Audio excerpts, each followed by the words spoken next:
স্বামীজির পত্রাবলী থেকে স্বামীজি প্রমোদাবাবুকে লিখছেন, গাজীপুর 31শে মার্চ 1890। ঈশ্বর জয়তি পূজ্য পাদেষু। আমি কয়েক দিবস স্থানে ছিলাম না এবং অদ্যই পুনর্বার চলিয়া যাইব।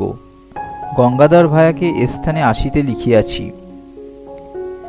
যদি আইসেন তাহা হইলে তৎসহ আপনার সন্নিধানে যাইতেছি। কতকগুলি বিশেষ কারণবশত স্থানের কিয়দ্দূরে এক গ্রামে গুপ্তভাবে কিছুদিন থাকিব। সে স্থান হইতে পত্র লিখিবার কোনো সুবিধা নাই। এই জন্যই আপনার পত্রের উত্তর দিতে পারি নাই। গঙ্গাধর ভায়া বোধ করি আসিতেছেন, না হইলে আমার পত্রের উত্তর আসিত।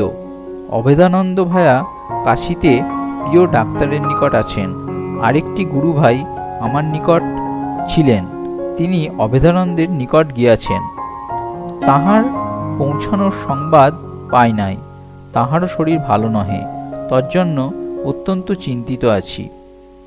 তাহার সহিত আমি অত্যন্ত নিষ্ঠুর ব্যবহার করিয়াছি, অর্থাৎ আমার সঙ্গ ত্যাগ করিবার জন্য তাহাকে অত্যন্ত বিরক্ত করিয়াছি।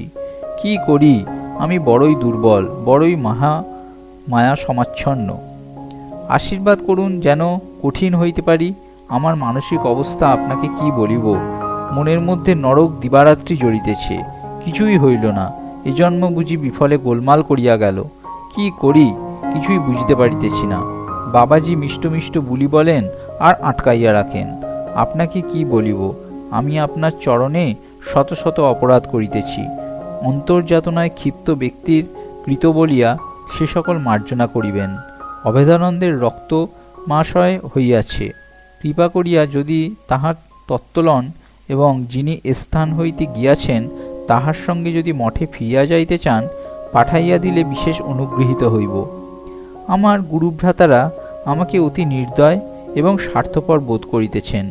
কি করি, মনের মধ্যে কে দেখিবে? আমি দিবারাত্র কি যাতনা ভুগিতেছি কে জানিবে। আশীর্বাদ করুন যেন অটল ধৈর্য ও অধ্যাবসায় আমার হয়।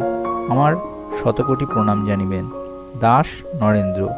পুনঃ, প্রিয় বাবু, ডাক্তারের বাটি সোনারপুরাতে অভেদানন্দ আছেন। আমার কোমরের বেদনা সেই প্রকারই আছে। ইতি দাস নরেন্দ্র।